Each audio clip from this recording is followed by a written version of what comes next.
Hi, my name is Arden Compton, and this is my fifth video on how to move from negative emotions to positive emotions.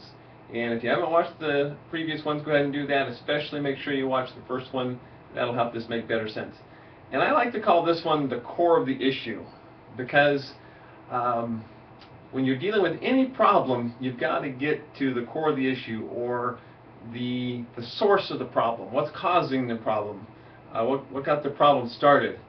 Otherwise, your efforts to change the circumstances might be very frustrating. A very simple example of that is if I've got dandelions in my lawn, which I do, if I just mow the dandelions down, I don't know if you're familiar with dandelions, but they have a big taproot, and you mow them down, they grow right back up. And it seems like within a day or two, you just see them, they're there again, okay? And you've got to get to the root of the problem, or the core of the problem. Remove the root, or the problem will grow right back, okay? And so what I find is almost universal when I coach people and help people as they come to me with a concern. Almost no matter what the concern is, whether it's physical, mental, emotional, whatever it is, almost at the root of everybody I've addressed, at the core of the core of the core of the problem, because we have to kind of work through different layers, like peeling layers of an onion. And when we really get down to the real core of the core of the core of the core of the core of the problem, it's almost universally a conflict, an inner conflict between who they think they are and who they really are. There's an identity conflict that exists within everyone. And so I've got another board here I'm going to put up here, and I encourage you to get a piece of paper and sketch this out on your own piece of paper, okay?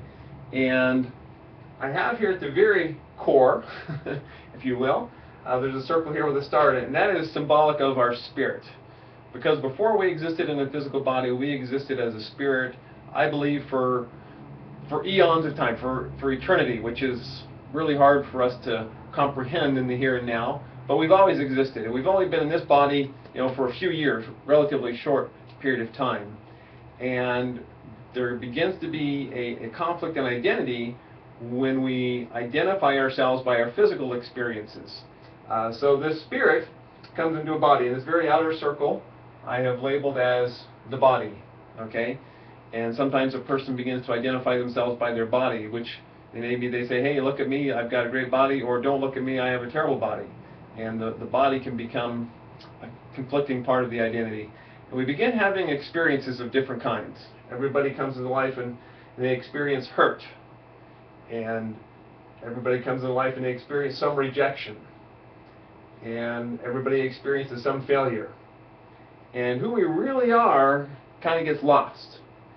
And we look at all this stuff and we say, well, this shows the truth of who I am. Because I've got a body, I can or can't be accepted. Because of this hurt, now I know something isn't safe. Because of this rejection, now I know I'm not loved. Because of this failure, now I know I can't do things. And we begin to allow these things to identify us. And we think this is the truth of who we are. And it is the truth of what has happened to us. It's the truth of our experience. But it's not the truth of who we are. Who we are is a brilliant spirit with infinite potential, children of God, with, again, infinite celestial potential. And this conflict between who we really are and who we've come to believe we are really is at the root of the problem. Most of us are a walking case of mistaken identity. What many of us do is, because of all this, we actually then don't quite have much room on here. We actually create another layer, and I'll just write over here, ego. And with the ego, we allow our possessions to identify ourselves. Well, because I drive this car, or because I have this money, or because I get a round of applause from people when I do this. Or the opposite of that. There can be the negative side to that. Well, because nobody likes me, I'm not any good. Because I wasn't able to do this. Going back to some of these negatives. And when we identify ourselves with ego, with stuff that's not the truth about us, that's really superficial, the very materialistic things, or the very negative things. Either way, it creates an identity conflict. and we need to line up with who we really, really, really are. One of my goals with anybody that I visit with and anybody I associate with, and for all of you out there, I want you to know the truth of who you are, your true worth, your true divine potential. Because when you are congruent with that, once you've let go of all the layers of false identity, whether they're negative or positive, if it's a false identity, and you just are at peace with who you are, then most of the other problems melt away, whether they be physical, mental, or emotional. Most of the other problems become insignificant, and your ability to perform skyrockets. Your ability to serve others skyrockets. Your ability in every area of your life is increased, and your peace of mind, your joy, and your happiness in life is so much greater. So I encourage you, as you go through your life, as you are wrestling with whatever challenges you face, be aware of the truth of who you are. And you are probably blind. Most of us are blind to our false identities. Who we really are is still in there. Okay? This is the truth.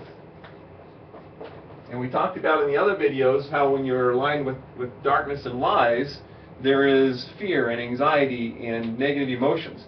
And the number one place where people buy into lies is when they look at the truth of who they are. And this causes significant stress and anxiety when there's conflicting emotions about who we are. And when we line up with the truth of who we are, then we're over here with the peace, hope, confidence, and other emotions that are connected with light and truth. So I hope this has been helpful for you. Jot this down, rewind this, and watch it again. And this in and of itself isn't going to change any of this, but hopefully just knowing this will empower you to begin peeling the layers of false identity and get back to the truth of who you are and live the joyful life that God intended for you. Thank you.